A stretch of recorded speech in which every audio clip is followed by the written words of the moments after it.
Hi guys, so in this video I will explain you about generating function. So first question might be, what are generating functions?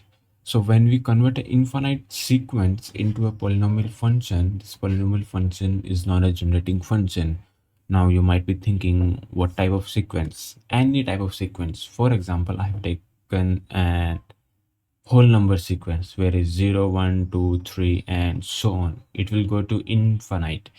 And how I convert this to a polynomial function? So what I do, I pick the first one, multiply it by x to the power 0, second one, multiply it by x to the power 1, and so on.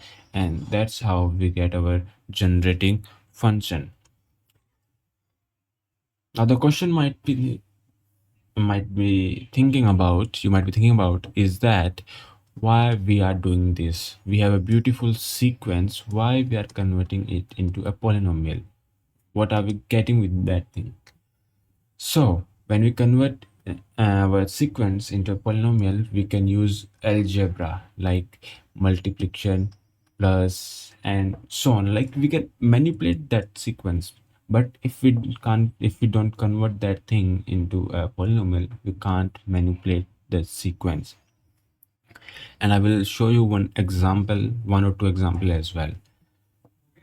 With using generating function, we can convert our recurrence relation into a closed form. Now you might be thinking, what is a recurrence relation?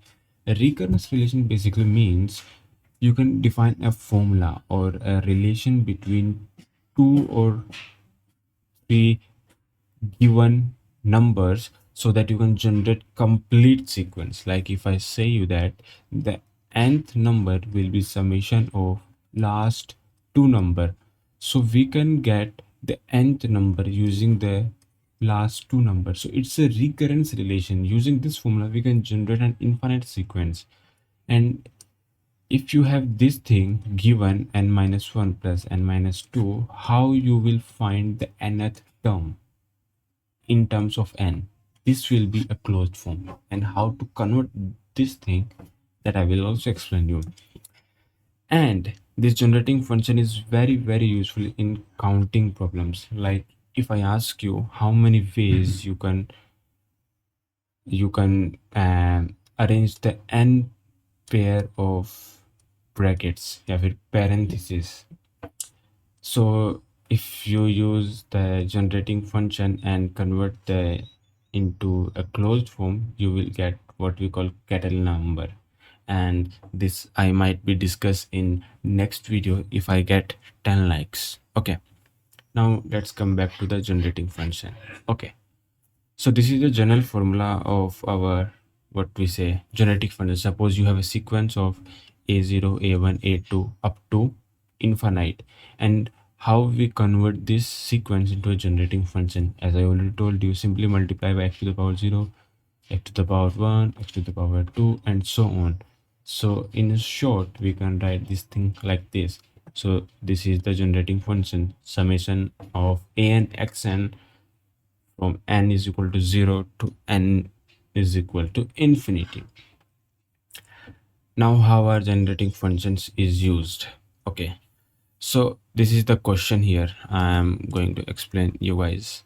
In this question, what I'm asking you guys, how many ways, okay, in how many ways we can get the summation 1 if I roll only one dice at a time.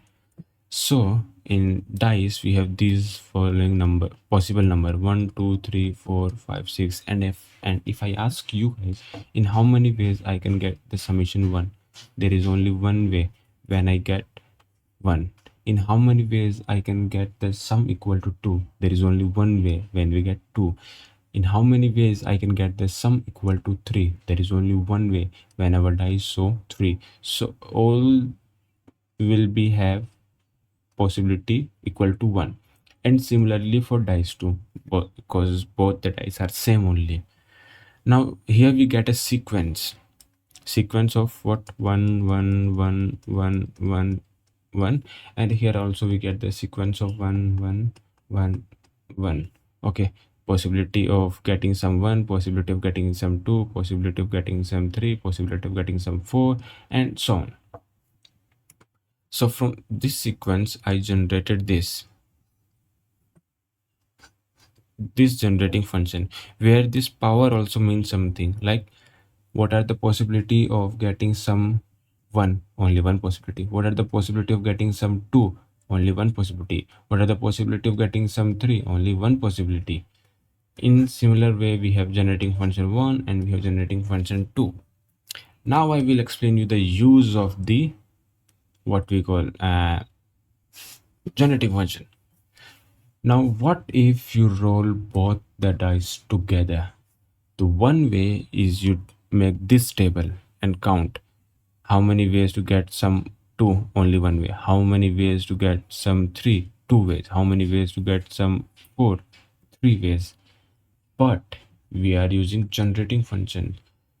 So we have to roll dice 1 and dice 2 together. That means we are gonna multiply the generating function, and you might have studied this type of things in PNC, permutation and combination. When you have to do two things for sure, you have to multiply their probabilities or their chances or their number of ways. And when you have option like this or this, then you add. And here we have to roll both the dice 1 and dice 2 together, so we will multiply them. G1x and G2x both are the same, so we will get this generating function whole square. And we when we expand this thing, we get this generating function. Now the beautiful thing is here. In how many ways we can get sum is equal to 2 when we roll two dice together? It's 1. We can confirm from here. Summation of getting 2, there is only one chance. In how many ways I can get the sum 3 when I roll two dice together? There are only two chances. Here are the two chances. In how many ways I can get the summation 4 when I roll two dice together? It's 3. You can confirm it from here. In how many ways I can get the summation 5 when I roll two dice together? It's 4. And again here we have four possibilities. So generating that's how generating function is used in calculating different type of things. If you don't want to use the generating function, you have to solve it by this method. You have to roll out all possibilities. Okay, so for better understanding, I have taken another example. This example is a bit trickier and a bit lengthy, but I will try to explain you. Suppose I have given you this thing, x1 plus x2 plus x3 is equal to 6, and some conditions on x1, x2 and x3. Now I want to ask you how many pairs or number of ways you can put x1, x2, x3 that you get 6, satisfying all these three conditions. Okay, so now what we will do, like previously we did, we will calculate the number of ways of getting summation equal to certain numbers one by one for x1, for x2, for x3, and then for the combined effect we will multiply all the three. So for x1, how many ways to get the number the sum equal to 0? Only one way. See, for x1 we have possible values 0, 1, 2. For x2 we have possible values 1, 2, 3. For x3 we have possible values this. So for x1, how many ways to get sum equal to 0? Only one way, when we choose 0. How many ways to get sum equal to 1? Only one way, when we choose 1. How many ways to get the sum equal to 2? Only one way, when we choose 2. So these are the number of ways, 1, 1, 1. And similarly for all the possibilities, for all different type of sums, we have only one possibility, that is when we choose that exact number. Now the sequence will be 1 1 1, here 1 1 1 1 1, and here 4 times 1. This is the sequence now, and we converted this sequence into a generating function. Now the question is that number of ways to get sum is equal to 6 using all three x1, x2, x3. That means we're going to multiply it and we're going to check the coefficient of which term. We're going to check the coefficient of x to the power 6 because we want to get the sum equal to 6. So we will check the coefficient of the power 6. So here we are multiplying all three generating functions, and in finally we get this generating function. So we will see the x to the power 6. That means how many ways are there to get summation equal to 6 using x1, x2, x3, and it's equal to 9. And now you can also answer some questions like how many ways we can do this. In how many ways we can get the summation 3? There are 9 ways. Or in how many ways I can get the summation equal to 8? Here it is, 3 ways. So the possible ways to get sum is equal to n using x1, x2, x3 is equal to coefficient of x to the power n. And you have to understand this thing because in generating function, this n means something. It's not a useless thing. And the coefficient represents the number of ways. Okay. So this is the first thing how we can use the generating function and apply algebraic operations to get different type of and to solve different type of counting problems. Now another thing is this recurrence relation. So what is a recurrence relation? Again, defining a sequence by each term as a function of one or more preceding terms. Like I'm defining the next term using its preceding terms where the preceding terms must be given. Okay, here also we are using the preceding terms to define the next term. This is a recurrence relation. And what do you mean by the closed form? Closed form means getting a formula of nth term in terms of n only, so that we don't have to write complete sequence or we don't have to calculate each term one by one. We just put the value of n in this formula and get our nth possible number. Now for this example, I have taken this recurrence relation.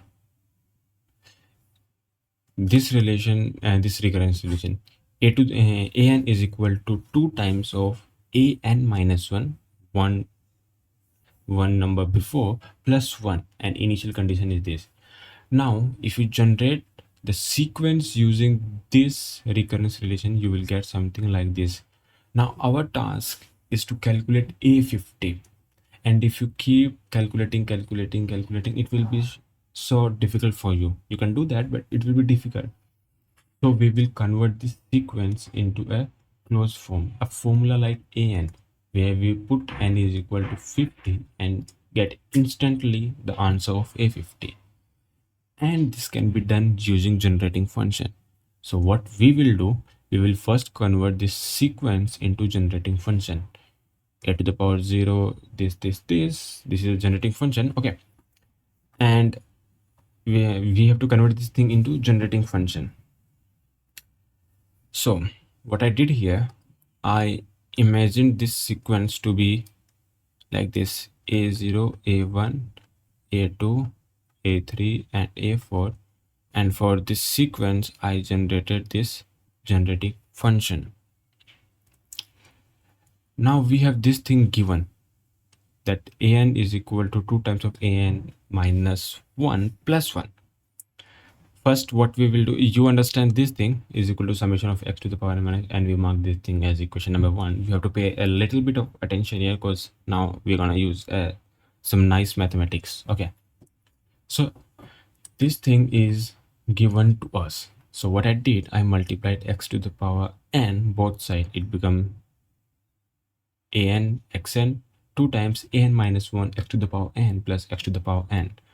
Now what I did, I multiplied this summation from n is equal to 1 to n to till infinity. And why I used here 1? because this relation that we are using here is only valid for n greater than equal to 1. Okay, then this is given in our question. So I multiplied with this summation here, and I get this and this. We have simply multiplied this. Now we have to convert all these three terms individually. So let's focus on this first one. We know that gx is equal to a0, a1x, a2x plus a3x from our from equation 1. We get this thing. Now if you focus on this part only, we can write this thing as summation of x to the an x to the power n from n is equal to 1 to infinity. So we can write this number, this as gx minus a naught. Okay, similarly we have to solve this number. So 2 is a constant, we can take this out. 2 is a constant, I take it out, it will become like this. And I write x to the power n like x to the power n minus 1 times x, and I did because I want to match these two things. Then only it is possible to manipulate this number. And since x is free of n now, so I can take this as well out. Now I will expand this number. First we will put 1, we will get a0 x to the power 0, a1 x to the power n, and so on. And now if you see what is this, from equation 1 again, this is equal to zx. So we get our new number again, this new term is simplified to 2x gx. Now it's done of this thing, x to the power n. If we expand this thing, we get like x square, x cube, x to the power 4, and so on. So it's a geometric series, and we know the formula of this thing. It's x on 1 minus x. Now we have simplified all the terms. Now we need a generating function. Now we will get the generating function one side and calculate it in terms of x. We get this. Now our job is to simplify this thing in a binomial term so that we can expand the term and get the nth coefficient very easily.